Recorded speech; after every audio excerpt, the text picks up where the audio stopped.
Gloria a Dios, bendiciones. Bendiciones tengan todos, aleluya, gloria a Dios. Le habla aquí el obispo Victorio, presidente del ministerio JCO, Concilio Apostólico. Así que hoy vamos a estar hablando sobre el diezmo. Vamos a estar hablando si el diezmo es legal en el nuevo pacto. ¿Es legal el diezmo en el nuevo pacto?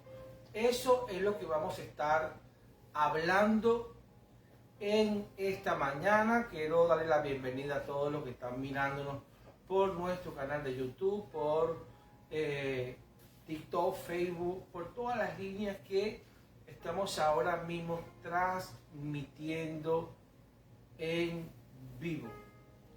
Quiero ahora mismo bendecir sus vidas poderosamente. Quiero bendecir sus vidas poderosamente. Quiero hacer una oración, Padre, en el nombre de Jesús. Te doy gracias, Señor. Mira, Padre, yo oro, Señor, por todas esas personas, Padre amado, que ahora mismo, Señor, están conectados, Dios, y están pendientes, Señor, de este mensaje, Dios. Padre, toma el control absoluto, Señor, de este lugar, Señor. Que seas tú, Señor, manifestando, Señor, Padre, tu palabra, Señor. Yo menguo, Señor, para que tú crezcas, Dios. Te doy las gracias, Señor, en el nombre de Jesús, y permítele, Señor, afinar los oídos, Señor, de esta palabra, Dios, a todos aquellos, Señor, que están escuchando. Bendiciones, bendiciones y muchas bendiciones. Ahora, ¿el diezmo es legal en el nuevo pacto? Así es el nombre que le he dado a este tema. Nos preguntamos, obispo, ¿existe una ley que me puede obligar a mí a diezmar? ¿Existe una ley que me obligue a dar el diezmo? Muchos nos estamos preguntando eso. Ya vamos a estar hablando más adelante sobre los versículos bíblicos fundamentales del diezmo. Primero tenemos que conocer qué es el diezmo, qué se entiende por diezmo y qué es el concepto del diezmo. El diezmo es la práctica de dar el 10%, o sea, la décima parte de tus ingresos, dedicados a Dios, dedicados a la casa de Dios. Para eso era el diezmo, para dedicarlos a la casa de Dios y todo lo que representa la casa de Dios.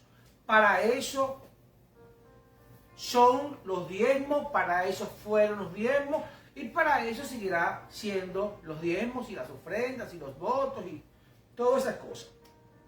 Ok. La palabra diezmo viene de la palabra hebrea maser. Eso es lo que significa la palabra diezmo, maser, que significa décima parte. Maser significa décima parte. Ok, ahora vamos a hablar sobre los principios. ¿Quiénes fueron los primeros que diezmaron? Vamos a hablar sobre los primeros indicios del diezmo en la palabra de Dios.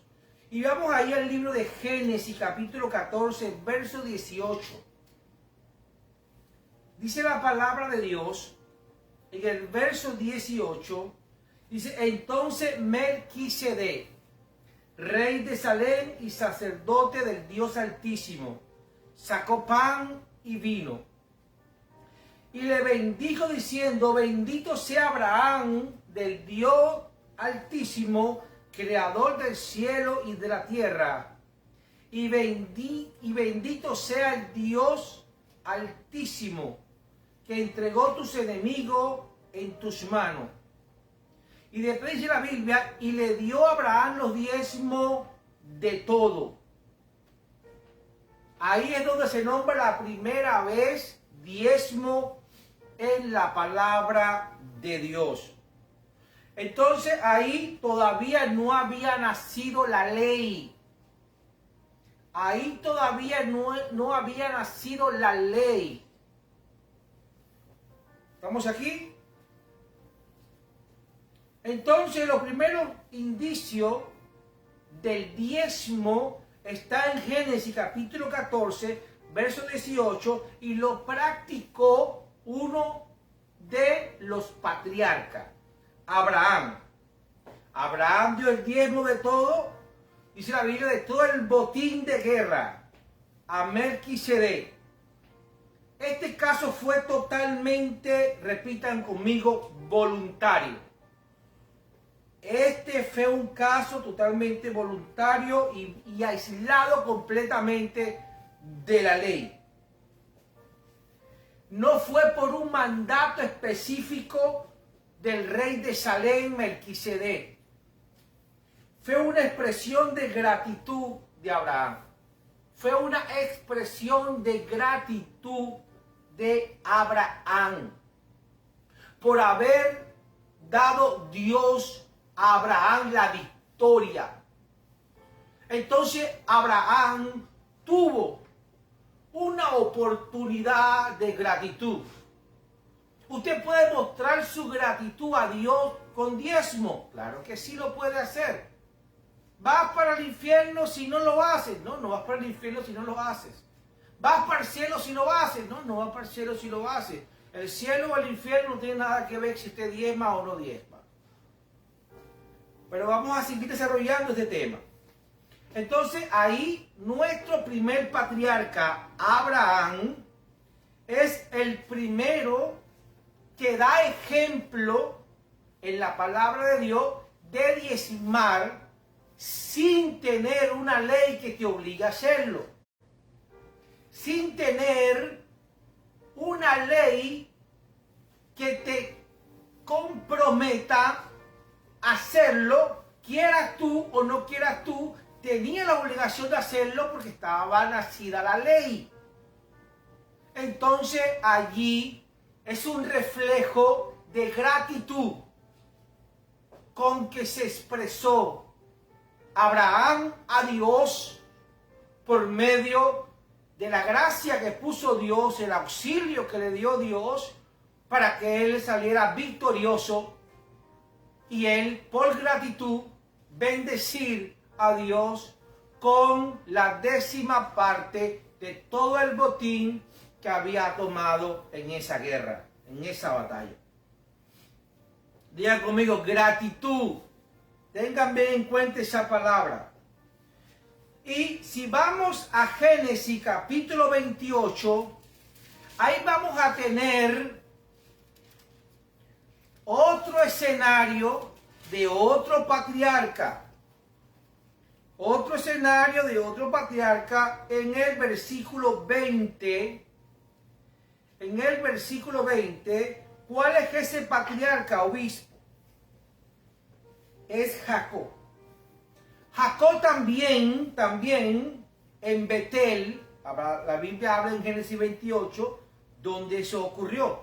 En Betel, Jacob hizo voto, diga conmigo, voto. Él hizo voto de dar el diezmo a Dios si lo bendecía y lo protegía. Pero sepa usted que tampoco fue ordenado por Dios. Yo quiero que usted entienda esto, que eso tampoco fue ordenado por Dios. Jacob lo ofreció como una respuesta personal.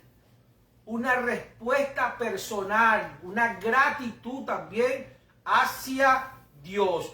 Vamos a leer la palabra. Dice la palabra de Dios, e hizo Jacob voto, diciendo, si fuere Dios conmigo y me guardare en este viaje en que yo voy, y me diere pan para comer y vestido para vestir, y si volviere en paz a casa de mi padre, Jehová será mi Dios. Y esta piedra que he puesto por señal será casa de Dios y de todo lo que me dieres, el diezmo apartaré para ti. No está él dentro de la ley, pero él también hizo un voto. ¿Usted puede hacer un voto en este tiempo? Claro que lo puede hacer, pero es una decisión personal que usted tiene. Es una decisión personal que usted está tomando. No hay una ley que lo obligue a usted a hacer un voto con Dios, a hacer un voto por gratitud, o a hacer un voto por protección, o a hacer un voto. No, pero si Dios pone el sentir en su corazón, y es algo personal que usted tiene, una relación individual que usted tiene con Dios, usted lo puede hacer con toda libertad. Jacob lo hizo, uno de los segundos patriarcas. Él lo hizo. Entonces, fíjese bien usted que él hizo el voto de dar el diezmo sin que tampoco fuera ordenado por Dios. Porque él lo ofreció como una respuesta personal. Diga conmigo, una respuesta personal. El diezmo es una respuesta personal que usted puede tener con Dios. Ahí no tiene que meterse pastor, obispo, sacerdote. Ahí no tiene que meterse presbítero, anciano, maestro, evangelista, etcétera, etcétera. Líderes espirituales, manipulaciones de altares. Ahí no puede haber nada de eso. El diezmo que usted quiere entregar ahora, en este tiempo, que estamos fuera de la ley, porque Dios nos liberó de la maldición de la ley, porque la ley fue cumplida en el sacrificio de Cristo y todo está consumado en Él. Entonces, usted puede hacer en este tiempo como hizo Abraham, sí lo puede hacer. No es pecado hacerlo. Usted lo puede hacer como lo hizo Jacob, sí lo puede hacer. No es pecado no hacerlo y tampoco es pecado hacerlo. Es una relación que usted tiene con Dios. Y la relación que usted tiene con Dios, nadie se la puede señalar, nadie se la puede criticar, nadie se la puede censurar. Nadie. Entonces, el diezmo en la ley. Ya hablamos el diezmo en el comienzo de nuestro patriarca, que no estaban en la ley. No había una obligación ninguno de hacerlo, sino uno lo hizo por voto y otro lo hizo por gratitud. Uno lo hizo, pero los dos lo hicieron por una respuesta personal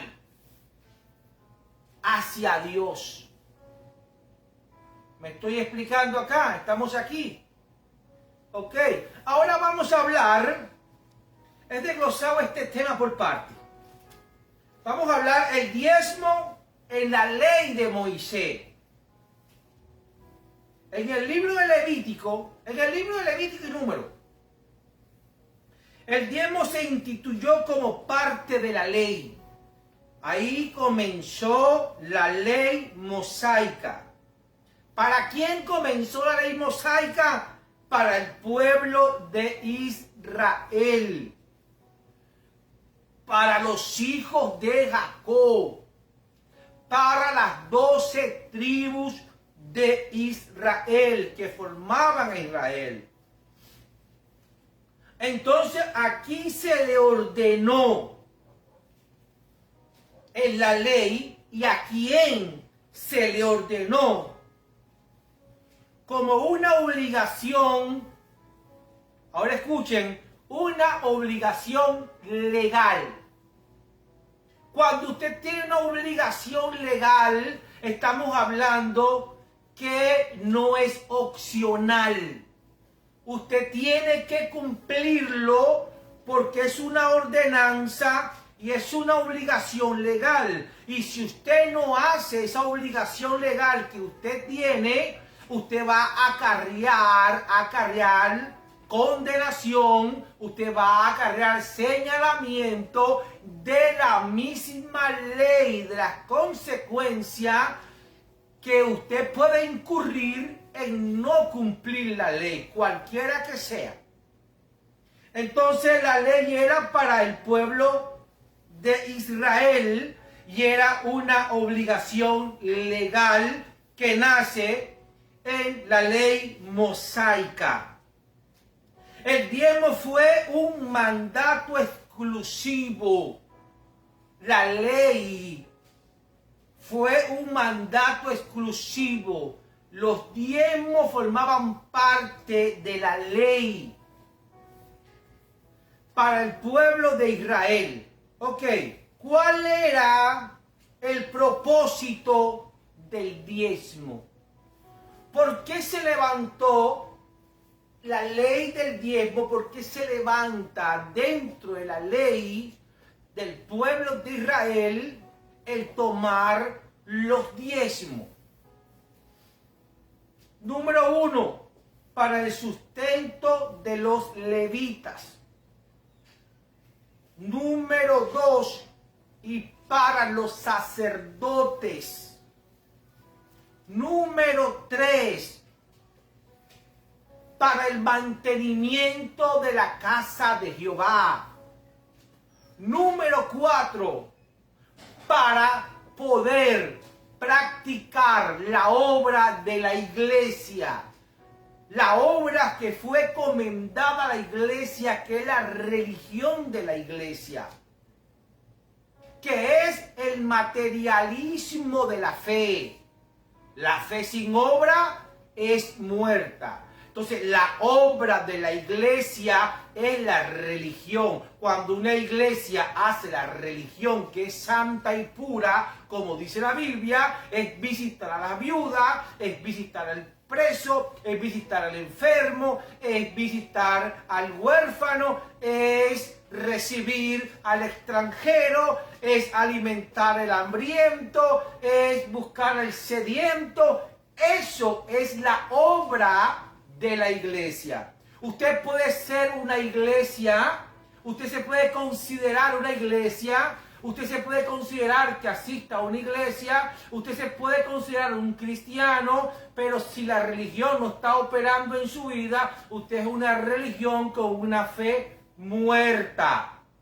Usted es una congregación, es una iglesia operando en una fe muerta, porque la fe sin obra es muerta. Cuando usted dice que yo no soy religioso, usted está diciendo yo no opero en la obra de la iglesia. Mi fe es muerta. Una cosa es denominaciones y otra cosa es religión. La Biblia habla de religiones. No hay religiones. Hay una sola religión que es un mandato de Dios para que la fe se muestre viva.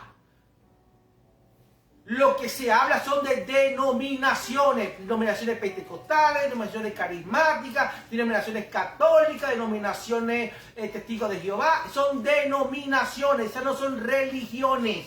La religión es una sola. Que todas las denominaciones, si quieren mostrar una fe viva, tienen que hacerlo. Yo no sé quién está aquí. Entonces, para eso se tomaban los diezmos.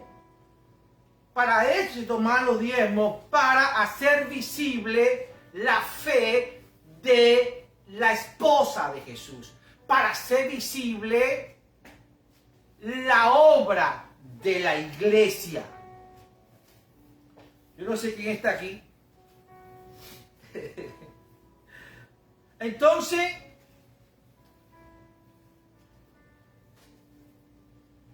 voy a ir al libro de Números. Vamos al libro de Números. El libro de Números.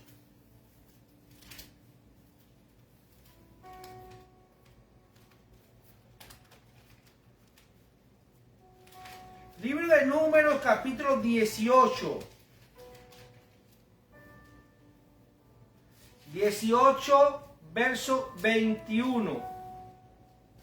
Dice la palabra de Dios, y he aquí, yo he dado, escuchen esto bien claro, el obispo no está inventando nada, estamos dando fundamentos bíblicos. con revelación bíblica, con la interpretación alineada a la ley judía, alineada a la tradición de la iglesia primitiva. Escucha acá. Y he aquí yo he dado a los hijos de Leví todos los diezmos en Israel por heredad. Era una herencia. Por su ministerio, por cuanto ellos sirven en el ministerio del tabernáculo de reunión. ¿Estamos aquí? Entonces a los hijos de Leví he dado todos los diezmos en Israel por heredad, por su ministerio. También eran para aquellos, o también para ayudar a los pobres y a los necesitados. Ese era el diezmo, se llamaban diezmo trinal. Diezmo trinal. Se daba cada 3 años este diezmo, para eso se recogía. Entonces, ¿para qué era ese diezmo? Número 1, para los levitas, para el extranjero, para el huérfano, para la viuda. Y si buscas Deuteronomio, capítulo 14,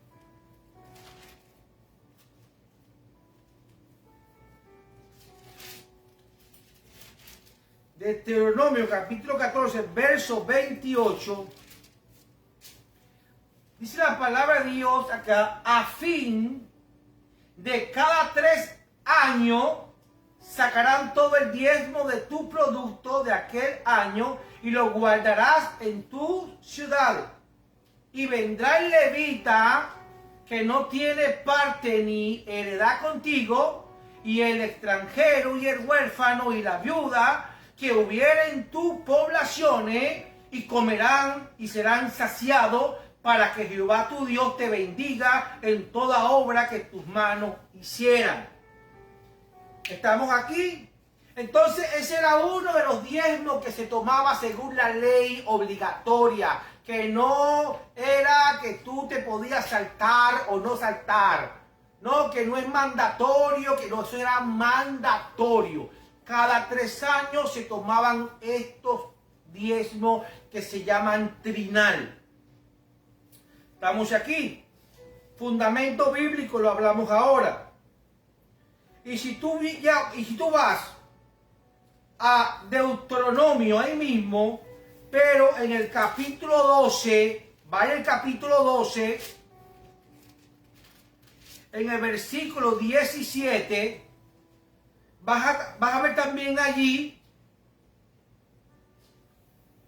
que también eran provisiones para las festividades del sacrificio. Entonces vamos a leer el verso 17. Deuteronomio 12, verso, ni comeréis en tus poblaciones el diezmo de tu grano, de tu vino o de tu aceite, ni las primicias de tus vacas, ni de tu abeja, ni de los votos que prometieres, ni las ofrendas voluntarias, ni las ofrendas elevadas de tu mano. Dice, ni comerás en tus poblaciones el diezmo de tu grano. O sea, que no tomaras el diezmo para ti. El diezmo le pertenecían al sacerdocio levítico. Ok, los tipos de diezmo en la ley mosaica eran los siguientes. Número 1, el primer diezmo dado a los levitas, que está en Número capítulo 18, verso 21, anótenlo. El segundo diezmo de las festividades a los sacrificios, que está en Deuteronomio 14, 22 al 27. Y el tercer diezmo eran para los pobres cada 3 años. Deuteronomio 14, 28 y 29. Tomen nota de eso. Ok. Ahora vamos a hablar de la actualidad. obispo, ya me hablaste que los diezmos lo entregó Abraham, lo entregó Jacob.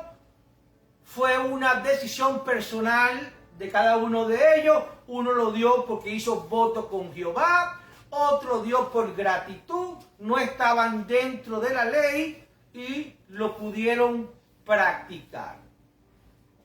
Entonces, hablamos ahora los diezmos que estaban dentro de la ley de Moisés, que son 3 diezmos. Hablamos cómo se llaman y hablamos los puntos bíblicos de fundamento donde se encuentran. Ahora vamos a hablar de la actualidad. ¿Se aplica el diezmo a los cristianos? Esa es la pregunta. ¿Se aplica el diezmo a los cristianos? La respuesta es no. La respuesta es no. Una cosa es que se aplique y otra cosa es que usted se lo aplique. Cuando yo hablo acá, se puede aplicar el diezmo, se le puede dar una orden a un cristiano que diezme, no. Pero un cristiano puede diezmar voluntariamente por decisión personal, por gratitud a Dios. La respuesta es sí. Pero que maneje bien el concepto de diezmo. ¿Y qué es diezmo? Ok. Entonces el diezmo era parte de la ley ceremonial y civil de Israel. Eso entraba en lo que eran las leyes civiles, las leyes ceremoniales del pueblo de Israel, la cual fue cumplida y abolida en Cristo. Cuando yo digo abolida, es porque fue cumplida, fue traspasada. Porque la Biblia dice que Jesús no vino a abolir la ley, así como tú me dices que fue abolida, se fue traspasada. Entonces cambia la palabra. Ok, vamos a buscar Hebreos, busca Hebreos. Estamos llenos acá de la palabra de Dios. Busca Hebreos capítulo 7.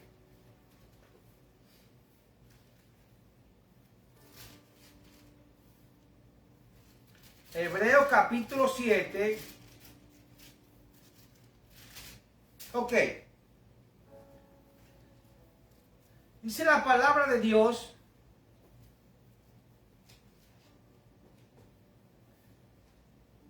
Ok. Ya tenemos la palabra en Hebreos capítulo 7. Ahora vamos a parafrasear.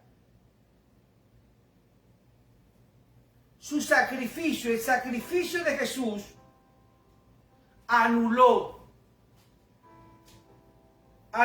el sistema levítico y los diezmos asociados. Los diezmos asociados que se tomaban en el sistema levítico, en la antigua economía del templo. Eso fue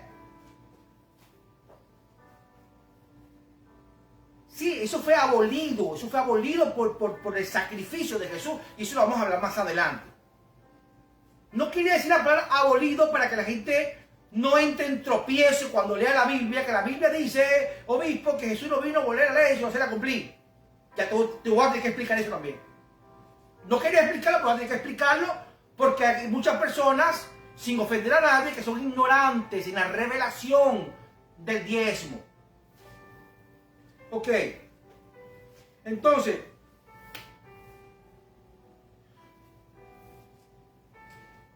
Dios abre la puerta en el sacrificio de Jesús. ¿Para qué? Para que entre lo que es el nivel voluntario. Y Pablo lo hace saber en 2 de Corintios, capítulo 9, verso 7. Y cada uno dé como propuso en su corazón, no con tristeza ni por necesidad, porque Dios ama al dador alegre. Segunda de Corintios, capítulo 9, verso 7. No hay ningún mandamiento en el Nuevo Testamento que te obligue a diezmar. No hay un versículo bíblico en el Nuevo Testamento que a usted le obliguen a diezmar. Si usted está en una iglesia que le están obligando a diezmar, entonces allí se está practicando lo que se denomina manipulación de la palabra de Dios en el altar, para sacar provecho personal de la economía de otra persona. ¿Me explico? Tiene que tener cuidado con eso. ¿Cuál es el compromiso? Nosotros como cristianos sí tenemos un compromiso moral. No un compromiso de ley, un compromiso moral. ¿Para qué? Tenemos un compromiso moral en este nuevo pacto. Y ese compromiso moral que tenemos es dar voluntariamente y con alegría. Los cristianos fuimos llamados a dar generosamente, pero no bajo de manipulación ni bajo presión ninguna. Usted fue llamada a tener amor por la casa de Dios. ¿Cómo es eso, hijo? Dios negocia con tu corazón. La Biblia dice que la casa de Dios, el templo de Dios, es un negocio. Lo dice la Biblia. Jesús dijo, me es necesario estar en los negocios de mi Padre. Pero ni siquiera Jesús se lo acreditó que eran de Él. Él dijo, los negocios de mi Padre. Pero ahorita, un líder espiritual no habla como habló Jesús. Me es necesario estar como el administrador del negocio de Dios, del negocio de mi Padre. Si no, lo toman como negocios personales. La iglesia les pertenecen a ellos. Y lo toman como una crónica. Se va el pastor, se retira el pastor y viene el hijo como pastor. Se va el hijo como pastor, viene el nieto como pastor. Y ahí no le dejan chance a más nadie. Es una crónica. Tenga cuidado si usted se está congregando en una iglesia con esa característica. Sí tenemos un compromiso moral en el nuevo pacto para que la iglesia crezca, avance y pueda hacer la religión, la obra de la iglesia, la fe viva, para que una iglesia la conozcan como una iglesia viva. Entonces, Dios negocia con tu corazón por medio del Espíritu Santo, poniendo el sentir. ¿Qué des? La Biblia habla una historia de Ananías y Zafira en el libro de Hechos, capítulo 5, verso 1 al 11. Habla la historia y relata la historia de ellos que eran cristianos. Ellos tenían una herencia que les pertenecía a ellos, era de ellos. Pero hubo una negociación con el Espíritu Santo y el corazón de Ananías y de su esposa. El Espíritu Santo puso el sentir en el corazón de Ananías que llevara el diezmo, que llevara el diezmo de la venta de esa herencia, de ese campo que había vendido Ananías. Resulta que cuando él va con su gran alegría a llevar supuestamente lo que el Espíritu Santo había negociado en su corazón, pero no llevó lo correcto, el apóstol le dice, por haber engañado al Espíritu Santo, no engañas a la iglesia, cállate al Espíritu Santo. Él cayó y murió. Y la esposa también cayó y murió porque se puso de acuerdo para engañar al Espíritu Santo con Ananías. O sea, no es un pastor que te está obligando a llevar un diezmo. No es un pastor que te está obligando a llevar una ofrenda o a hacer un voto o a hacer un pacto o a llevar una primicia. No es un pastor, no es un evangelista, no es un apóstol, no es un maestro, no es un presbítero, no es un anciano, no es un obispo, no es un líder espiritual. Es el mismo Espíritu Santo que usted tiene que recibir esa señal. Si usted está en la iglesia adorando a Dios, recibiendo el sermón del líder espiritual de su iglesia, y Dios le pone un sentir en su corazón de llevar un diezmo a la iglesia, usted lo hace. De hacer un voto con Dios, usted lo hace. De dar una ofrenda, usted lo hace.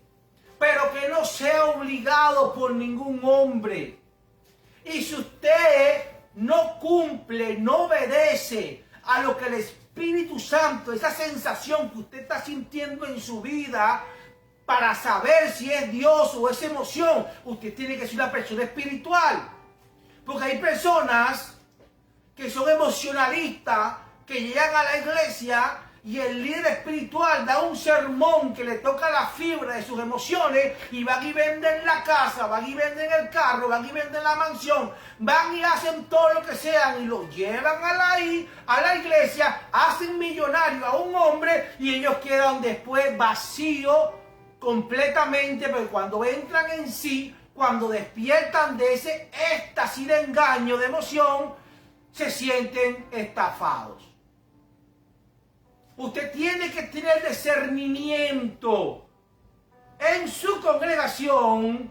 ¿Quién es el que está poniendo el sentir en su corazón para que lleve un diezmo? Para que lleve ofrenda. Para que lleve, usted tiene que sentir en su corazón. Oye, el Espíritu Santo puso de sentir en mi corazón que visitara a Juanita y le hiciera un mercado. Que le llevara $1000, $1, $5. Dios puso el sentir en mi corazón que hiciera esto. No exactamente usted tiene que llevar ofrenda, diezmo a la iglesia. No exactamente. Porque hay unas manipulaciones que hablan del alfolí. Ya te voy a hablar que representa el alfolí. ¿Qué es alfolí? ¿Estamos aquí? Ok. Las ofrendas son el sustento de la iglesia. Y con las ofrendas voluntarias, los diezmos voluntarios, los diezmos por gratitud, los diezmos por voto y por pactos, que usted puede llevar al arca de la iglesia, a la economía de la iglesia, es para sustentar la iglesia y sus necesidades. Obispo, los creyentes tienen que contribuir, sí, los creyentes, los hijos de esa iglesia. Esa iglesia representa la madre de esos cristianos, porque esa madre es la que los sustenta. De ahí sale la palabra que usted recibe como alimento. Entonces, los creyentes deben de contribuir para sustentar la obra del ministerio y ayudar a los pobres y a los obreros del ministerio. ¿Cómo es eso? Si usted está diciendo que nadie diezme, no, yo no estoy diciendo que nadie diezme. Yo estoy diciendo que nadie debe de diezmar bajo la ley o impulsado por una manipulación de una predicación de un altar. ¿Usted puede diezmar en este tiempo? Sí lo puede hacer. ¿Está dentro de la ley hacer usted? No está en la ley hacer usted. ¿Usted va para el infierno si no lo hace? No va para el infierno si no lo hace. ¿Usted va para el cielo si lo hace? Usted no va para el cielo si lo hace. ¿Está entendiéndome? Pero si Dios pone sentir en su corazón y usted no le hace, ahí donde Dios dice, me has robado. Me has robado. ¿Por qué? Porque yo puse un sentir en tu corazón, una orden en tu corazón, por nuestra relación, porque quiero bendecirte.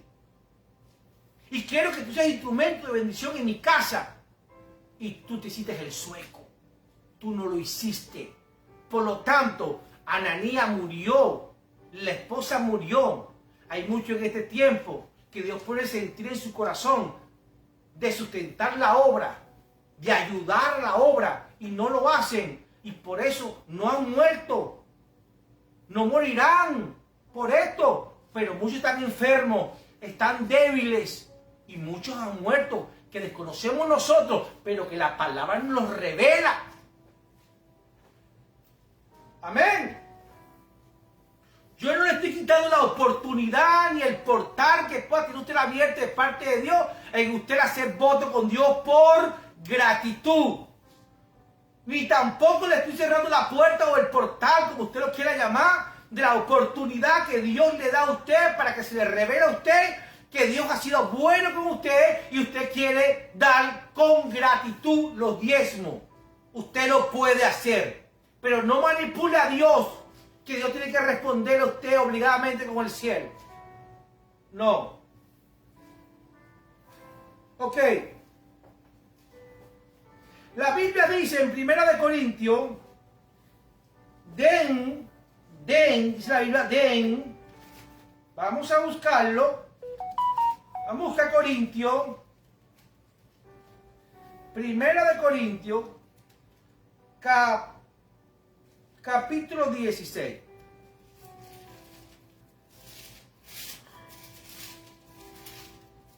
Dice la palabra de Dios, el verso 2, de cada primer día de la semana, escucha aquí, cada primer día de la semana, uno de vosotros ponga aparte algo según haya prosperado, guardándolo para que cuando yo llegue no se recoja entonces ofrenda. ¿Por qué el diezmo no es obligatorio para los cristianos?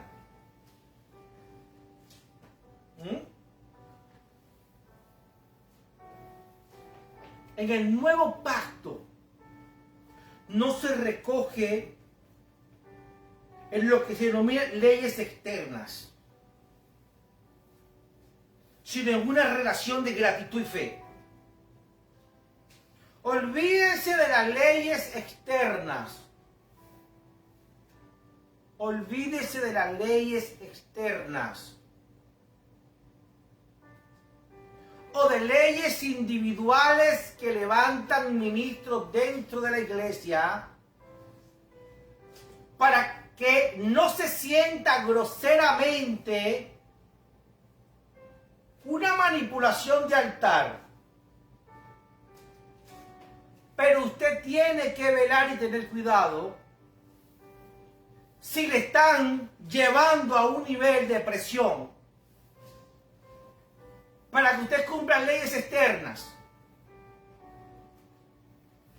que lo llaman compromisos de la iglesia. Muchas veces no son compromisos de la iglesia. Tenemos que tener cuidado con eso. El diezmo pertenecía a la antigua economía del templo, pero Jesús cumplió y transformó la ley. Diga conmigo, Jesús transformó la ley. La realidad del cristiano es ser generoso. Usted tiene que ser generosa. o generoso. Sí, el amor, el gozo que siente en estar ayudando. Si usted no siente gozo, si usted no siente amor, cuando usted está ayudando a alguien, cuando usted está llevando su ofrenda a la iglesia, cuando usted está llevando algo económico a la iglesia, para que la iglesia pueda llevar y hacer la obra, entonces usted se está sometiendo a cumplir por medio de una obligación de ley. Usted tiene que sentir amor, gozo, alegría, pasión cuando usted vaya y lleve una ofrenda voluntaria, o si quiere hacer un voto, o si quiere diezmar por gratitud, por lo que usted quiera. Usted tiene que tener en su corazón gozo, alegría, pasión, paz, para que usted pueda decir: no hay una ley que me esté obligando, pero corro, me desboco, me apasiono en bendecir la casa de Dios. ¿Por qué? Porque la casa de Dios tiene compromiso. La casa de Dios tiene que llevar una obra, llevar una religión. La casa de Dios necesita recursos para visitar a los hospitales, visitar a los presos, visitar a las viudas. La iglesia necesita recursos, y esos recursos es provisto por quienes, por lo que hacen vida en la congregación, en la iglesia. Usted, cuando se congrega en su iglesia, usted tiene que tener amor por ese altar, amor por la casa de Dios, conocer la obra de la iglesia. Hay iglesias que tienen centros de rehabilitaciones, hay iglesias que tienen centros de encuentros, hay iglesias que tienen hospitales, hay iglesias que tienen orfanatos. Usted tiene que conocer el trabajo, la obra de la iglesia, para que usted sepa en qué está gastando la iglesia el tesoro, la economía de ese templo. ¿A dónde va su recurso? Usted tiene que saberlo. Usted tiene que conocerlo. Si usted está en una iglesia donde no se está practicando la religión de Jesús, la pura, la sin mancha, entonces usted está en una iglesia donde no hay fe, sino hay una fe, corrijo, pero muerta. Una fe muerta. Una fe muerta. Ok, seguimos aquí. Santiago 1:27. Si usted busca Santiago, vamos a buscar Santiago 1:27.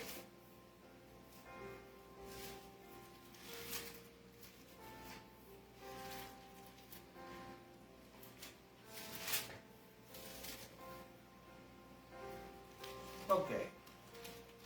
Santiago 1:27. Aquí está. Dice la palabra de Dios: la religión pura y sin mácula delante de Dios el Padre es esta: visitar a los huérfanos y a las viudas en sus tribulaciones y guardarse sin manchas del mundo. Santiago 1:27. Este Santiago que está hablando acá no es el Santiago el apóstol, sino es Santiago, hermano de Cristo. Ok. Entonces, la religión pura y sin mácula delante de vuestro Dios, de vuestro Padre, es visitar a los huérfanos, es visitar a las viudas, es guardarse de manchas del mundo. Entonces, ¿cómo usted va a decir que no, que yo no creo en la religión, que yo no tengo religión? Si usted no tiene una religión, su iglesia donde usted opera no tiene obra o no tiene una fe viva, tiene una fe muerta. Y lo que se predica en el altar es letra. Y la letra mata. No opera el Espíritu Santo en ese altar. Donde no opera el Espíritu Santo no hay temor a Dios. Entonces, en ese altar lo que hay es letra. Hay una fe muerta. No hay temor de Dios porque no opera el Espíritu Santo y no opera la religión de la iglesia. La iglesia no tiene obra porque ellos dicen que no vamos a ser salvos por la obra. Déjame decirte que usted tiene toda la razón. No somos salvos por las obras para que nadie se gloríe, dice la Biblia. Nadie puede garantizar su salvación en las obras, sino en la fe de Cristo. Pero ¿qué pasa? Dice la Biblia que por la fe en Cristo. Pero si la fe está muerta, ¿cómo usted piensa poner la fe en Cristo? Si el que le da la vida a la fe es que usted tenga presente que usted no tiene que tener mancha del mundo y que usted tiene que hacer la obra de la iglesia. Yo no sé quién puede decir amén a eso. No sé quién puede estar confundido en eso. Hay muchas personas que dicen que no entiendo. No, sí entiendes. Lo que no quieres es creer. Porque si tú crees, te tienes que someter. Y eres una persona que no te gusta someterte a la palabra de Dios. No es que no lo entiendo, no, tú sí lo entiendes. Lo que no quieres es creerlo. Porque si lo crees, tienes que dar un paso adelante y decir y reconocer que estás equivocado y reconocer delante de un pueblo que le has predicado toda una vida equivocadamente, y eso puede generar una controversia. Pero usted tiene que ser valiente. Usted está entendiendo como líder espiritual. Asuma su responsabilidad. Enfrenta al pueblo que le ha enseñado y dígale: nosotros hemos estado caminando en una fe muerta porque hemos dado la espalda a la religión verdadera, sin mancha y sin arruga, que el Padre nos exige para mantener viva la fe, que es visitar a la viuda, visitar al huérfano, visitar al preso, visitar al que esté enfermo, darle comida al sediento, darle comida al hambriento. Esa es la verdadera religión, la obra de la iglesia. Así que el líder espiritual no se sienta mal, porque la Biblia dice que el errar es de hombre, pero el sabio corrige. Es corregir de sabio. Hay tiempo todavía, la misericordia es del tamaño del cielo y la tierra. La misericordia es nueva cada mañana y la misericordia es una oportunidad, un lapso de tiempo que Dios nos da para reflexionar, entrar en sí y mudarnos a la gracia de salvación. No sé quién está aquí conmigo. Entonces, hablamos sobre Santiago 1:27. Hablamos sobre la verdadera religión, lo que tiene que hacer la iglesia con los diezmos y con las ofrendas. La religión, la obra, forma parte de las necesidades que la iglesia fue llamada a amamantar. La iglesia que dice que no es religiosa, la iglesia es la que quiere guardarse 60, 90, 60. No quiere dar a luz, no quiere amamantar, quiere guardar sus pechos, quiere mantenerse hermosa todos los días.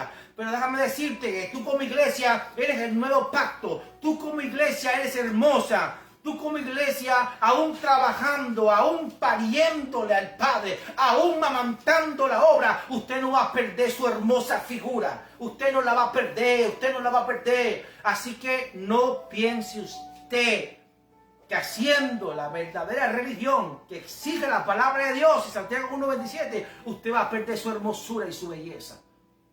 No. Lo que pasa es que hay un problema de economía. Es un problema de dinero.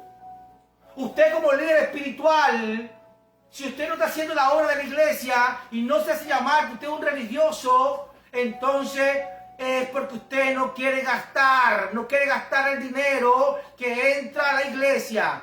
No quiere gastar el dinero que entra a la iglesia para hacer la obra, porque el dinero que entra para la iglesia es para comprar su avión. Está ahorrando para comprar su barco. Está ahorrando para comprar su mansión de 20 millones. Que Dios me perdone si no es así. Pero tenga cuidado aquellos pensamientos que están alineados a estafar en el altar de Dios. Yo no sé quién puede decir aleluya a eso. Yo sé que los corruptos no lo van a decir. Ok. Manden su mensaje, aquí lo estoy escuchando. El cristiano en su generosidad, en dar con alegría, se ocupan de personas, se ocupan de obreros que dedican su vida a tiempo completo al servicio de la iglesia, al servicio de Dios. Esto no implica que ellos se van a enriquecer, pero el líder espiritual que está trabajando en la iglesia necesita un salario. Y todos los obreros que están dentro de la iglesia trabajando 24 horas necesitan un salario. Entonces, no te estoy diciendo con esto que ellos se van a enriquecer, sino que entendiendo que dedicando el tiempo que tienen ellos en la iglesia, el servicio de Dios, dice la palabra que los obreros del ministerio son dignos de un salario. Los pastores, los evangelistas, la gente que trabaja en las iglesias tienen familia y tienen familia que mantener. Necesitan cubrir sus necesidades. Entonces le repregunto a usted, ¿cómo usted cumple las necesidades que usted tiene en su casa? Porque usted trabaja, usted cobra un salario, una quincena. Y usted es una buena administrador, un buen administrador, y con eso usted va y costea sus gastos. De igual manera, el líder espiritual que está dentro de la casa de Dios no es levita. Ya vamos a hablar sobre eso. La persona que está asignada a trabajar en la casa de Dios, en el nuevo pacto, con la encomendación que Dios nos dio en la Santa Cena, en la Eucaristía, que nos levantó con un sacerdocio y levantó 5 ministerios. Entonces, esas personas son dignas de vivir decorosamente. Tiene esas personas que tener un salario justo, digno. Ah, no, como es el pastor de la iglesia, como es el líder de la iglesia, que come pan duro. No, eso no es así. Pero tampoco tiene que comer caviar. Si está en la posibilidad de hacerlo, porque tuvo sus recursos por otro lado, que lo haga. Pero el sacerdote, el pastor, el líder espiritual, tiene que hacer un voto de pobreza dentro de la congregación, dentro de la casa de Dios. Usted no se puede hacer millonario, aunque usted vea mucho dinero en el arca. Ese no es un negocio, que usted va a prosperar como prospera la iglesia, no. Ese no es una compañía, no. No personal de usted. Usted tiene que entender eso. Imagínense que los presidentes de los países que son millonarios con muchos recursos, ellos llegan allí como presidente y se adueñan del país. ¿Cómo tú lo llamaras? ¿No lo llamas dictador? Porque se apoderaron de los recursos de un pueblo, engañando al pueblo. ¿Qué diferencia tiene esto con un pastor, con un líder espiritual que entró como ministro en una iglesia para trabajarle a Dios y se quiere adueñar de todo? ¿Tú te imaginas que un presidente se quiere adueñar del oro, de la plata, del petróleo, porque todo es de él? No, él es un servidor y tiene un salario como presidente. tiene un salario como servidor público. Ah, pero los pastores quieren adueñarse de la iglesia. Quieren adueñarse del arco, de la economía de la iglesia, porque eso es de ellos. No. Si está pensando así, usted está bien equivocado. Usted se equivocó de carrera. Usted tiene que ir a un seminario y estudiar y formarse. Es verdad, usted necesita un salario como líder espiritual. Usted necesita comer bien, vestir bien, andar bien. Porque usted tiene un trabajo, y un trabajo honroso como sacerdote, como pastor, como ministro de una iglesia. Usted no puede estar dando lástima por ahí, no, señor. Usted tiene que andar bien, pero usted tiene que tener un salario. Un salario tope. Usted en su iglesia tiene que tener un equipo de economía, unos ancianos que lleven la economía de la iglesia, para que usted tenga su salario. Y toda propuesta que usted quiera poner en la iglesia tiene que ser sometida, no democráticamente, sino sometida a consejería con ancianos de la iglesia. Ah, no, pero usted es el dueño y señor de todo, usted es el papaupa. No, si estás haciendo eso, estás malversando el fondo del reino.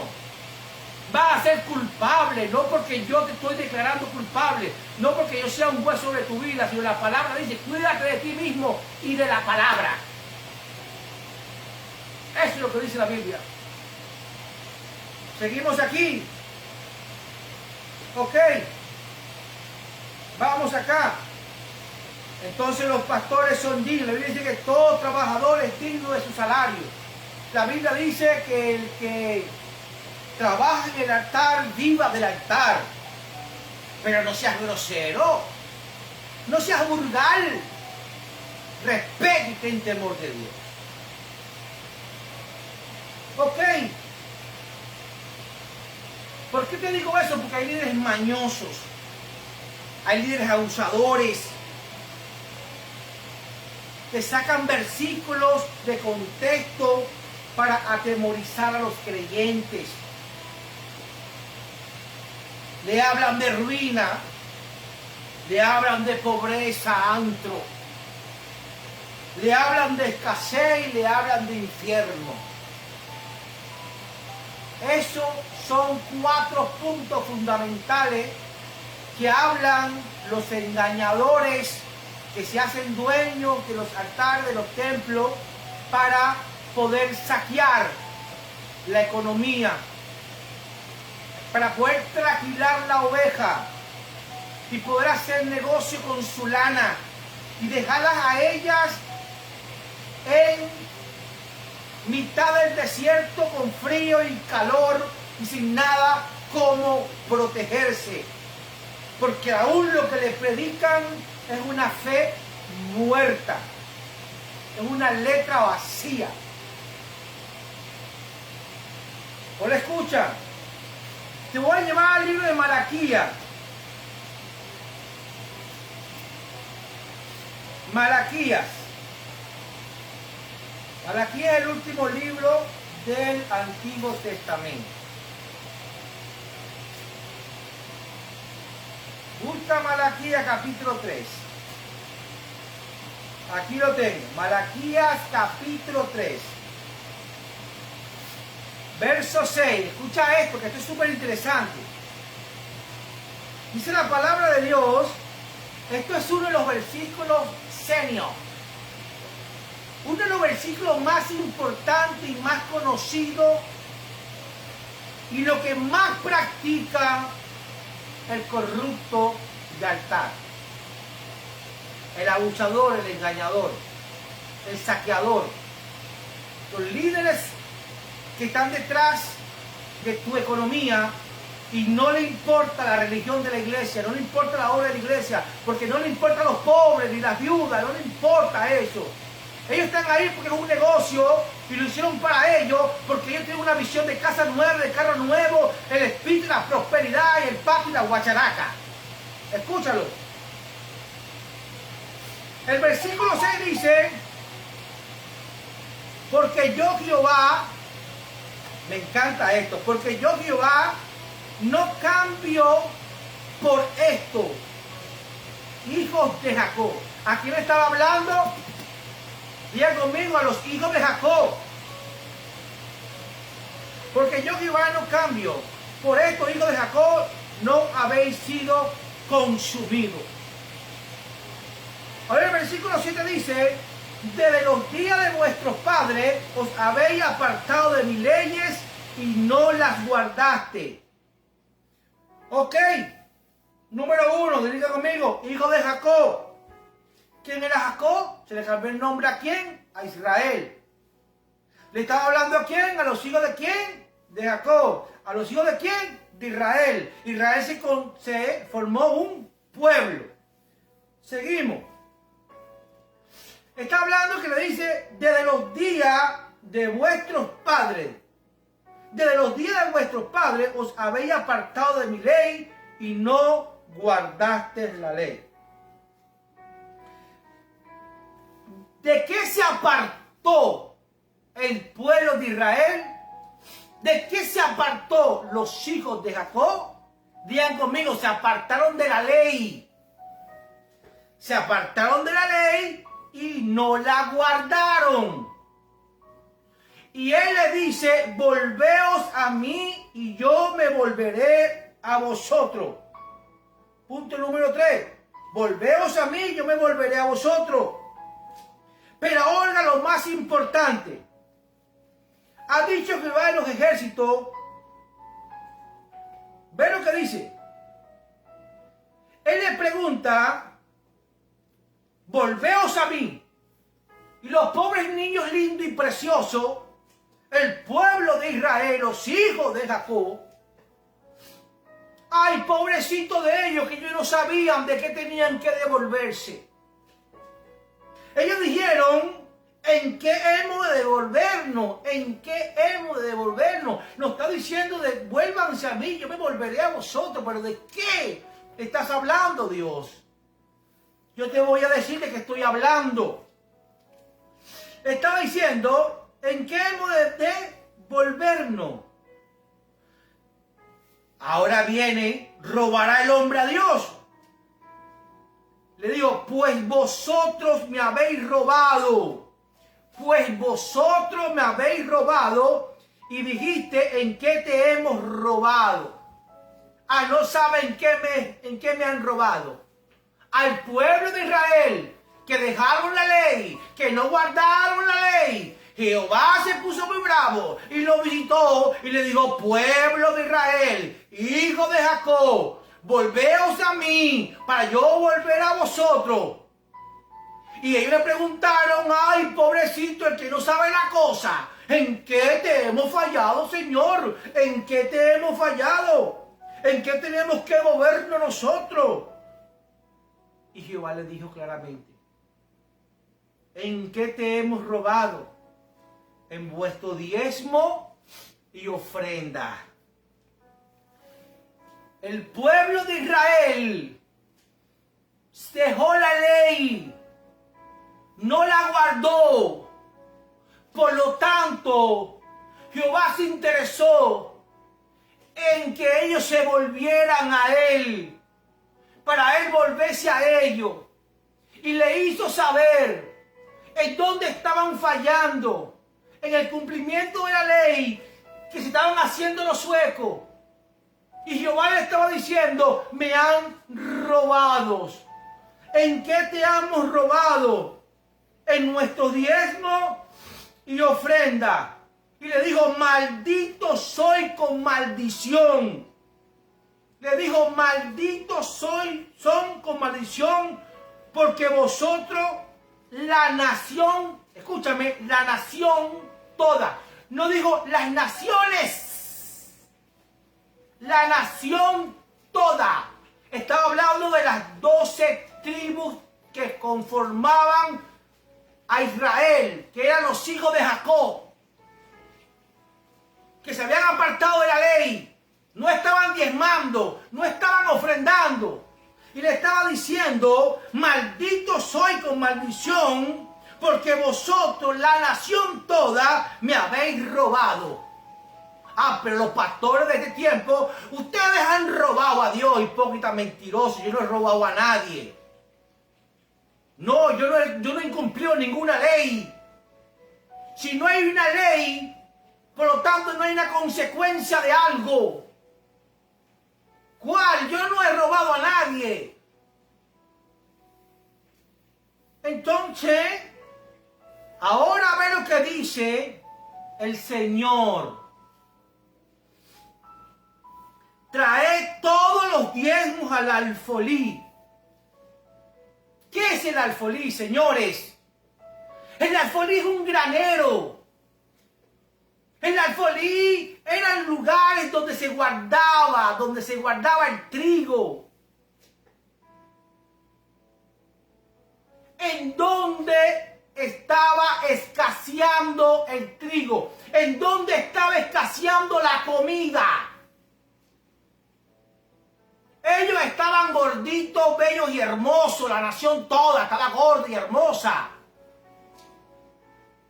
Pero la casa de Dios, los que trabajaban en la casa de Dios, los levitas y todo lo que concernía al gasto de la economía de la casa de Dios para mantener el trabajo de la obra de la iglesia, no se estaba cumpliendo. Y por eso es que Dios dice acá, traed todos los diezmos al alfolí y hay alimento en mi casa. ¿Cuál casa? La casa de Dios, donde estaban los levitas. Esa es la casa que Dios habla. ¿Por qué? Porque en esos graneros, en esos alfolí, el pueblo de Israel tenía que llevar la 10ª parte, según como hayan prosperado ellos, y te ponerlas en ese lugar. Y los levitas administraban eso junto con los sacerdotes. Y los levitas comían de eso, las viudas comían de eso, los extranjeros comían de eso, y no faltaba nada en la casa de Dios. Pero ellos empezaron a robar a Dios y no empezaron a llevar el diezmo, la 10ª parte de su trigo. No empezaron a llevar la 10ª parte de su ganado, la 10ª parte de todo lo que tenían. Entonces la casa de Dios empezó a sufrir ruina, empezó a sufrir un quebranto en la economía de la iglesia. Ok, estamos aquí. Trae todos los diezmos al alfolí y hay alimento en mi casa. Y después le dice, probarme ahora en esto. Probarme ahora en esto, dice Jehová de los ejércitos. Si no, abriré la ventana de los cielos y derramaré sobre vosotros bendiciones hasta que sobreabunden. Dios le estaba dando una oportunidad, le estaba diciendo, el que se restaure en la ley, el que sea restaurado, el que me respete la ley, el que me respete la ley. Y vaya ahora mismo, a dar el 10%, la 10ª parte de su trigo, la 10ª parte de todo. Me van a probar y le voy a abrir la ventana de los cielos. Y la palabra que acabo de decir, maldito con maldición, no va a quedar nula para aquellos que hagan eso. Pero el que no lo hace serán bajo esa palabra de maldición, andarán viviendo. Era para el pueblo de Israel. Pero los submaculados, los que nunca fueran a un seminario, a los que no tienen un estudio teológico, a los que agarraron la Biblia, me tuvieron los 4 años presos, 2 años presos, cuando tuvieron el centro de rehabilitación, 1 año, 8 meses, leyeron la Biblia y salieron ya líderes espirituales de allí. No se les revela la verdad porque no están alineados a eso.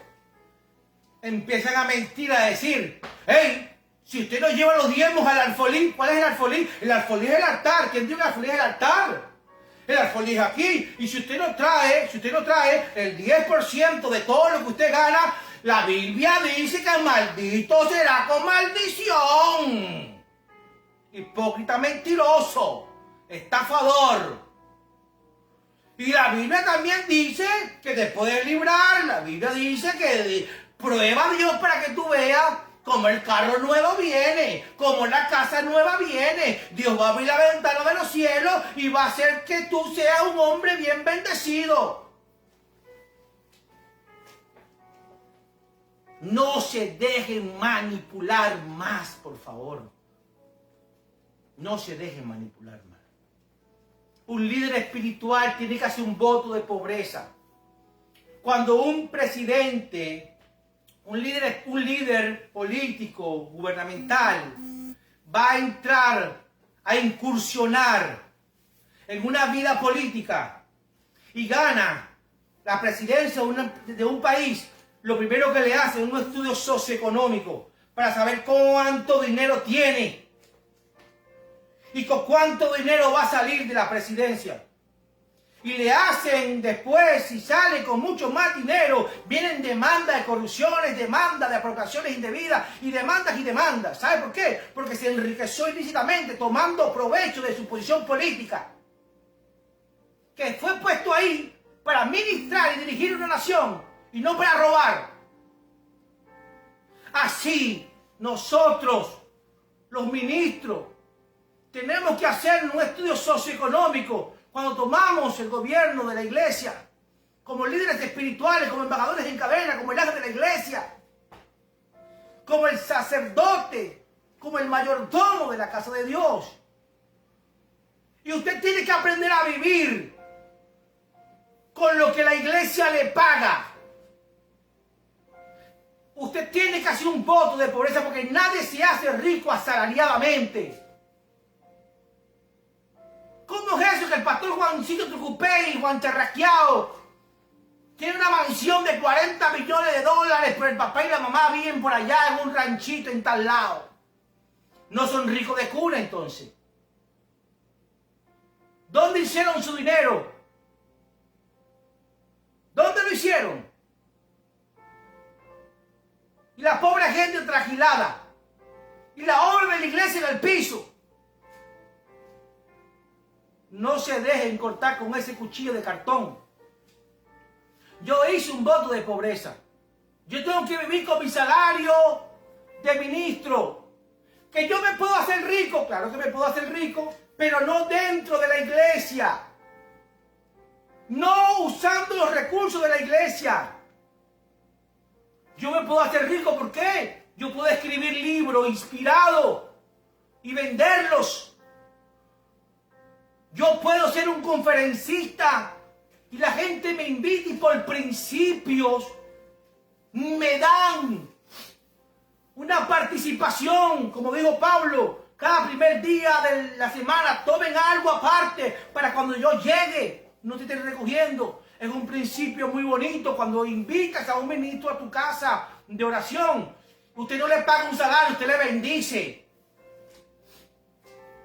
Usted puede hacerse rico, sí lo puede hacer. Pero usted no me puede decir a mí que yo me hice rico porque soy un sacerdote. Yo me hice rico porque soy un obispo. Yo me hice rico porque soy un pastor. Y Dios no deja en vergüenza a su ministro. Dios lo hace rico. Claro que sí, para Dios no es nada imposible. Si usted es un hombre con visión, un hombre esforzado.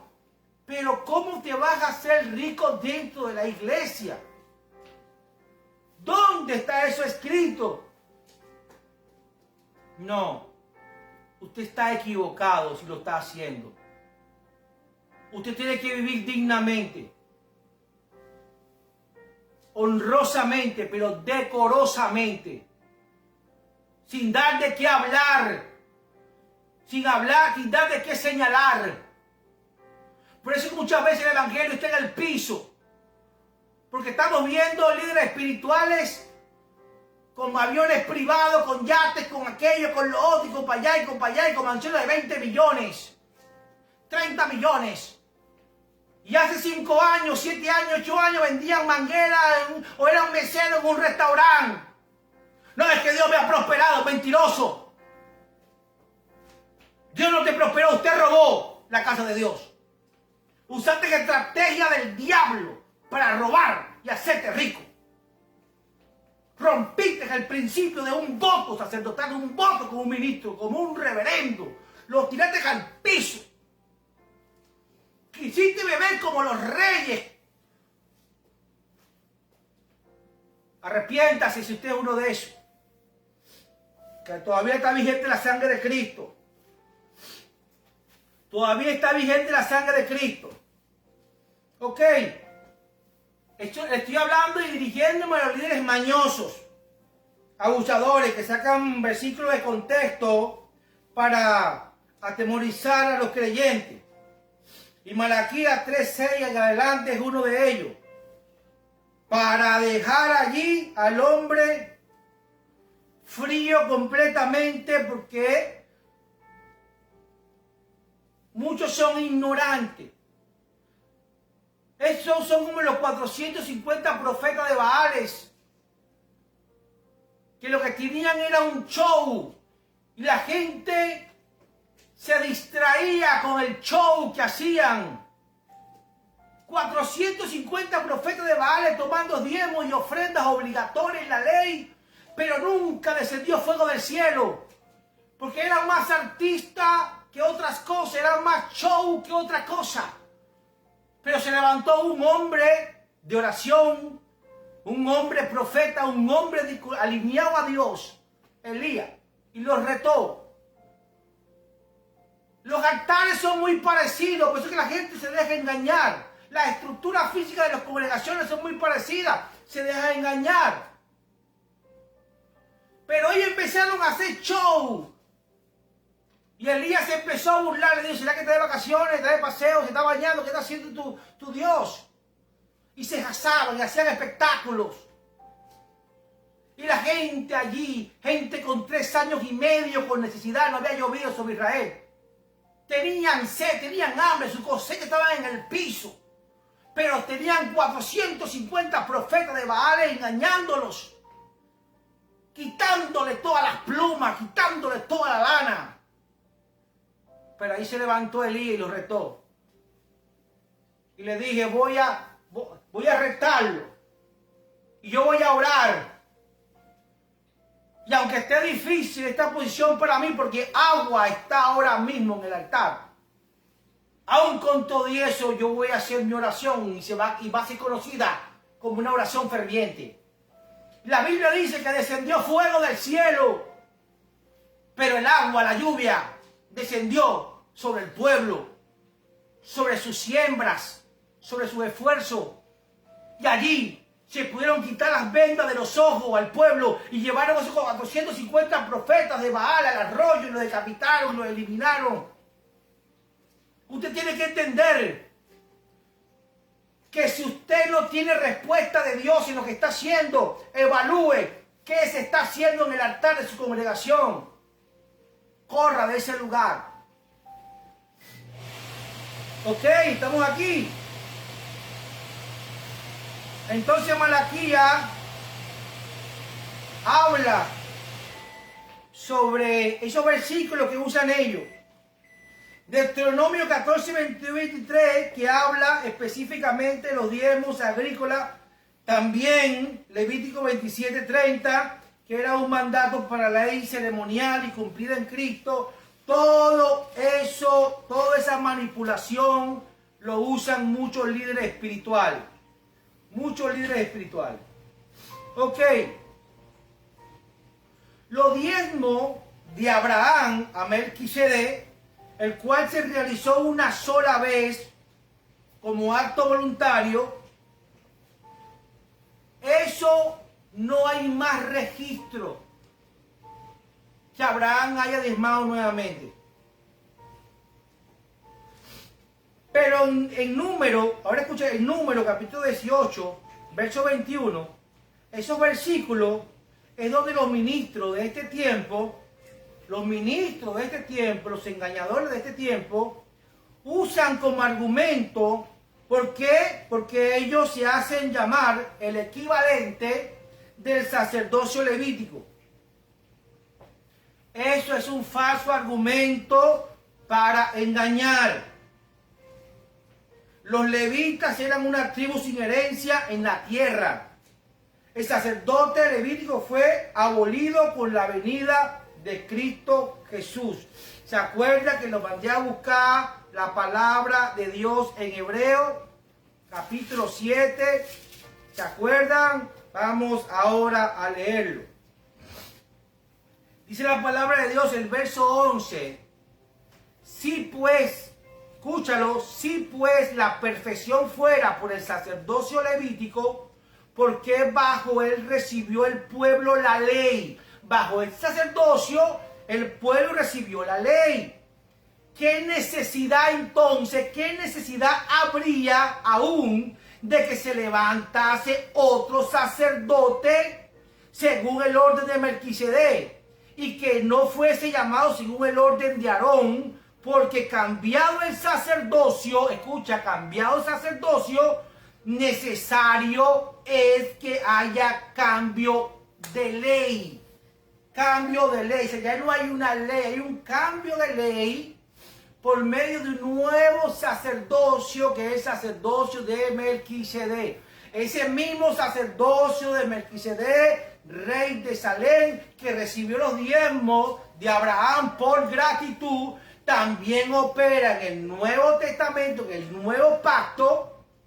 Entonces usted puede diezmar, si lo puede hacer, pero por gratitud, no porque haya una ley que lo obligue a hacerlo. Entonces, los líderes espirituales de este tiempo que están usando el argumento que ellos son los levíticos del templo y por esa causa ellos toman los diezmos obligatoriamente, ellos están equivocados, porque el sacerdocio levítico era un sacerdocio temporal. Era un sacerdocio temporal en el cual fue quitado, fue sustituido por el sacerdocio de Melquisedec, por medio de Cristo Jesús. Entonces, los ministros de hoy no son levitas. Quítense eso de la cabeza. Ellos no son sostenidos por los diezmos. Usted como sacerdote, usted como obispo, usted como pastor, usted como apóstol, usted como líder de su congregación, usted no es sostenido por los diezmos. Usted no es levita. Usted no es levita. Usted puede tomar diezmo voluntario, diezmo por causa de voto, pero que sean provocados por gratitud del creyente, no bajo ninguna manipulación ni presión de un altar vacío. Entonces, ellos no son, ustedes los levitas, lo que se hace llamar levitas, no son sostenidos por los diezmos, sino por las ofrendas voluntarias de la congregación. Ofrendas voluntarias de la congregación. El apóstol Pablo nunca ordenó a la iglesia gentil que tenía que diezmar. Le enseñó que cada uno dé como propuso en su corazón, no con tristeza, ni por necesidad. Porque Dios ama al dador alegre, 2 de Corintios, capítulo 9, verso 7. La iglesia primitiva usaba las ofrendas voluntarias. No diezmos obligatorios. Busque la Biblia en Hechos, capítulo 4, verso 32. Busque la Biblia en Hechos. Usted busca la Biblia en Hechos.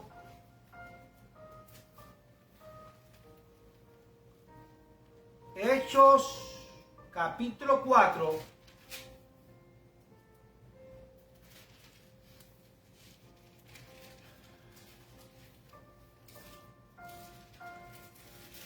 Hechos, capítulo 4, verso 32.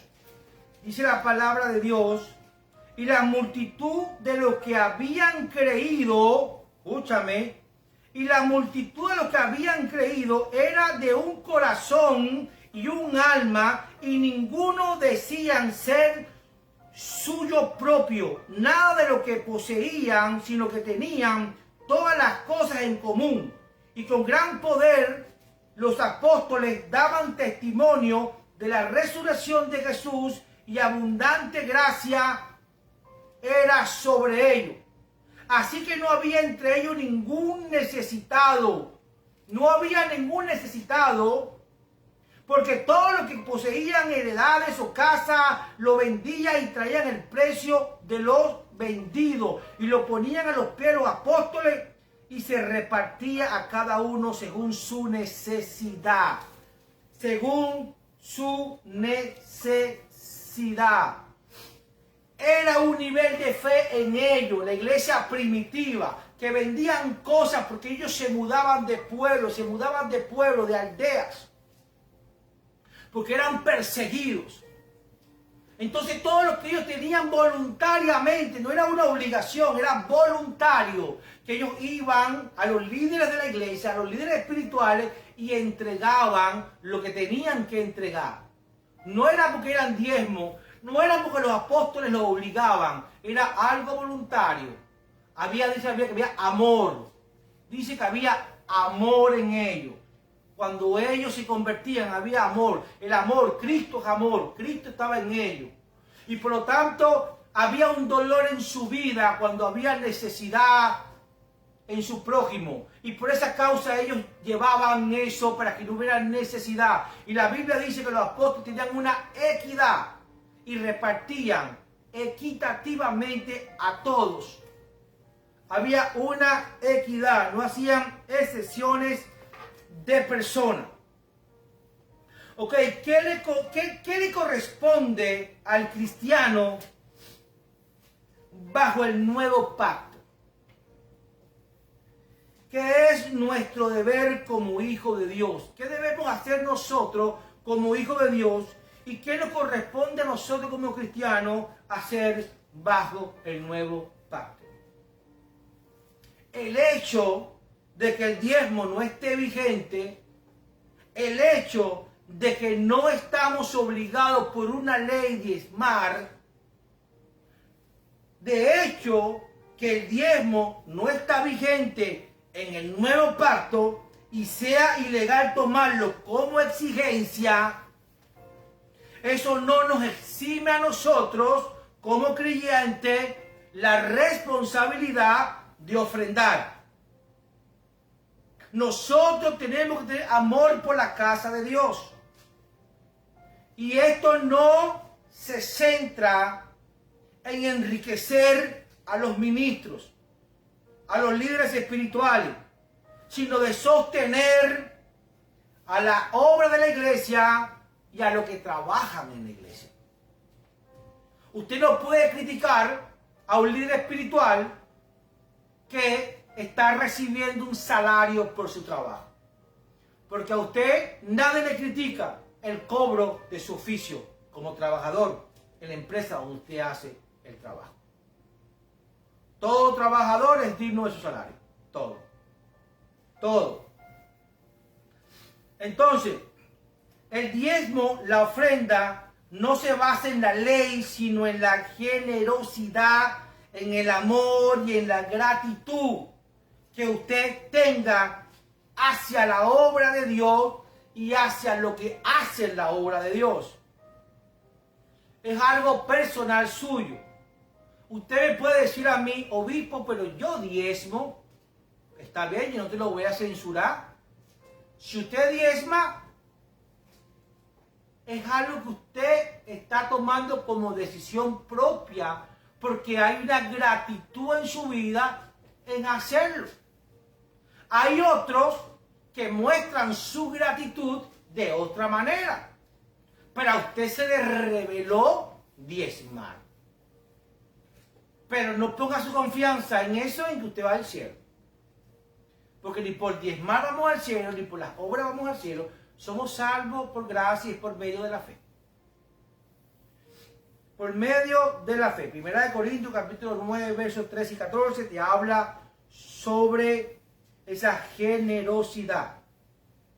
Entonces la Biblia dice, el que predique, el que trabaja en el altar, tiene que vivir y sostenerse ¿de qué? De su trabajo. Segunda de Corintios, capítulo 8, verso 9, habla de la colecta para los santos.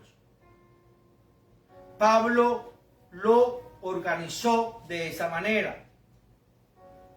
Y Lucas, capítulo 10, verso 7, dice, el obrero es digno de su salario. Y en Gálatas capítulo 6, verso 6, habla, el que es enseñado en la palabra, haga partícipe de toda cosa buena del que lo instruye. Si usted está agradecido de un líder espiritual, porque ese líder espiritual le ha ayudado mucho a usted a restaurar su casa, a restaurar a sus hijos, restaurar su matrimonio, aún restaurar su finanza, porque el hombre le ha dado principios financieros por medio de la palabra de Dios, y usted ha prosperado, y usted ha sido bendecida por causa de ese ministro, de ese pastor, de ese líder, de ese obispo, de ese sacerdote. Entonces, claramente dice la palabra en Gálatas, capítulo 6, verso 6, que el que es enseñado, si usted está siendo enseñado en la palabra, por medio de la palabra de Dios, entonces haga partícipe de toda cosa buena en que lo instruye. Si usted quiere bendecir a esa persona aparte, decir, ¿sabes qué? Venga para acá, pastor. Venga para acá, obispo. Venga para acá, apóstol, maestro, presbítero, sacerdote, líder espiritual. Venga para acá, que yo quiero darle a usted este chequecito. Yo quiero darle a usted esta bendición. ¿Por qué? Porque he sido bendecido. He sido bendecido gracias a la obediencia que he aprendido por causa de la palabra que usted me ha predicado, que usted me ha dado. Ahí no hay censura ninguna. Ahí usted como líder espiritual, usted puede extender su mano con toda libertad, con toda ligereza. Usted puede extender su mano, sus dos manos, abrir lo que usted quiera y recibirlo. ¿Por qué? Porque usted no le está manipulando a ese creyente. Ese creyente voluntariamente está siendo entendido en la palabra de Dios y se está ocupando en ejercer la práctica de esa palabra en bendecir su vida. Hay muchas formas de usted como líder espiritual ser bendecido. A usted no le hace falta estar robando a la gente. A usted no le hace falta estar llevando una palabra manipuladora de la gente, de extorsionar a la gente, de presionar a la gente. A usted no le hace falta eso. Usted no le hace falta montarse en el altar y decir, tengo los zapatos rotos, mi hermano. Tengo 15 días en ayuno, hermano, pero obligatorio, porque no tengo nada que comer en la casa. ¿Usted cree que alguien puede ser generoso conmigo en este día? Usted está manipulando a la iglesia con esa predicación. Primero, si no es una predicación de la palabra de Dios. Usted está fuera de orden, fuera de lugar. Dios le va a poner a sentir a una persona de la iglesia que le ama. Porque la iglesia nos ama a los ministros. Pero tenemos que llevar que amen primeramente el reino de Dios y su justicia. Pero muchos de ellos también nos aman porque nos ven como ejemplo. Nos ven y nos quieren imitar. Esas personas Dios le va a poner a sentir, mira, ¿sabes qué? Tu pastor le falta zapatos. Tu pastor no tiene nada que comer en su casa. Entonces esa persona se va a acercar y te va a decir, ¿sabes qué, pastor? Reciba ahí. Y wow, usted no se va a sorprender porque usted es un hombre maduro. Y tú le vas a decir, gracias a Dios porque le mostraste eso a esta persona. Oye, pastor, ¿sabe la enseñanza que llevó el martes en mi casa? Pude recibir tremenda revelación y tengo pensado planificar una empresa, un negocio así. Y quiero darle la primicia, quiero bendecir su vida. Wow, Señor, gracias por usarme. Y cuando vienes a ver, usted vive como una persona justa, bien, sin necesidad de estar robando a la gente, manipulando a la gente. No haga eso, no haga eso, olvídese de eso, que eso es del diablo. Entonces, ahí está en Gálatas capítulo 6, verso 6. Tome la nota. Y 1 Corintios, capítulo 16, verso 2. Y tome algo aparte de todo como usted haya prosperado. Usted tiene que enseñar a la gente, y todos los primeros días, los domingos, los primeros días son los domingos, en el servicio vamos a tomar algo aparte para tener nosotros allí un recurso preparado para cuando tengamos que salir de visión, cuando tengamos, usted puede hablar sobre todo ese tipo de cosas y enseñar a la gente que no es una obligación, sino que cada quien el domingo, esfuerce en la semana, oye, de un compromiso. Tenemos un compromiso moral No un compromiso civil, no tenemos un compromiso de ley, no caminamos en la antigua economía del templo, caminamos en una economía de gracia, en una economía de un nuevo pacto. Entonces la gente va a empezar a sentir amor por la casa de Dios y se van a buscar en bendecir la casa de Dios. Y usted forma parte de un trabajador de la casa de Dios y usted va a ser bendecido. Entonces, el cumplimiento de la ley, Mateo capítulo 5, verso 17. Jesús cumplió la ley. No la abolió, dije que iba a corregir eso cuando comenzamos, sino que llevó a su cumplimiento definitivo. ¿Qué pasó con la ley? Se cumplió definitivamente a través de la muerte y la resurrección de Cristo.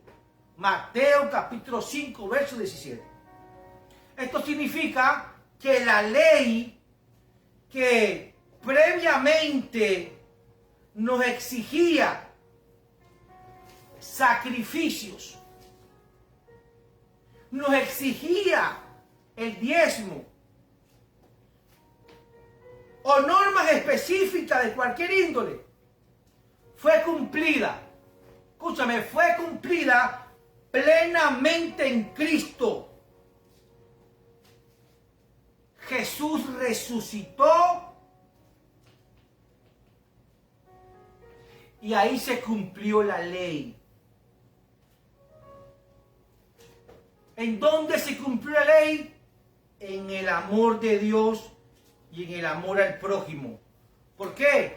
Porque Jesús resumió la ley y dijo: amarás a Dios sobre todas las cosas y amarás a tu prójimo como a ti mismo.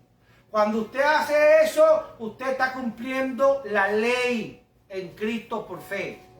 En su fe. En Cristo usted está cumpliendo la ley. Y la está cumpliendo literalmente, no simbólicamente. Como quieren decir, literalmente la está cumpliendo. Porque literalmente usted está quedando libre de esa maldición de la ley. Decimos amén. Decimos aleluya. Entonces, vamos a resumir. Ya finalizamos el tema. Quiero darte las gracias por haberte conectado. Gracias por tus comentarios. Gracias.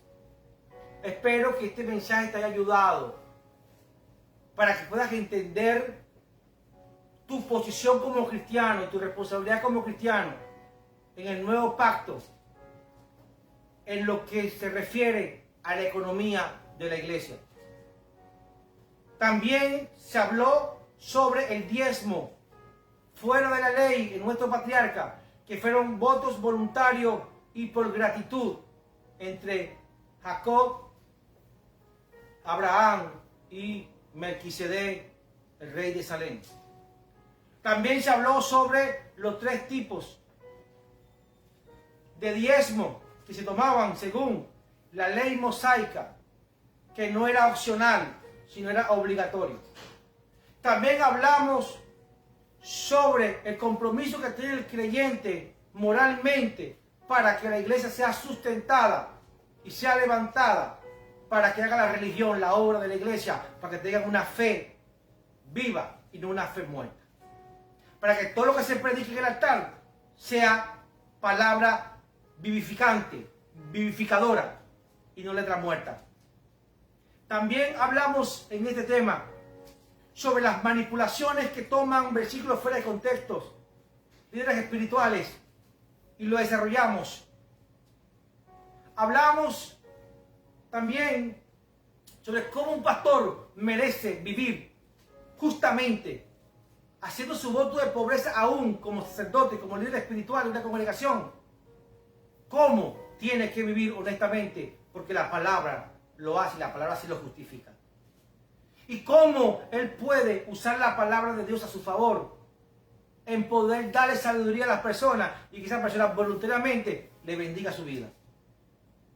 También hablamos sobre la palabra de Dios, en que cómo usted y yo nos podemos hacer ricos sin necesidad de romper o violentar principios de la palabra de Dios. Bueno, le habló para ustedes el obispo Victorio, presidente del Concilio Apostólico JCO. Así que voy a orar por ustedes, Padre, en el nombre de Jesús. Te doy gracias, Señor, por todas esas personas que se congregaron, Señor, hoy, Padre, conmigo. Bendícele poderosamente, bendícele grandemente, Señor, y permítele, Padre amado, que ellos puedan reconocer, Señor, esta palabra y ponerla por obra, Señor. Padre, yo bendigo su economía, yo bendigo, Padre, a los que diezman, a los que ofrendan, a los que hacen votos, a los que por gratitud, Señor, van y bendicen a sus líderes espirituales. Padre, bendecimos a esa iglesia, Señor, que está haciendo la religión, la obra. Padre, bendecimos la fe de esos ministros y bendecimos toda palabra que salen de esos altares, Señor, que restauran, que vivifican y que sanan. Gracias te doy, Padre, en el nombre de Jesús. Amén y amén. Bendiciones, bendiciones y muchas más bendiciones. Gloria a Dios.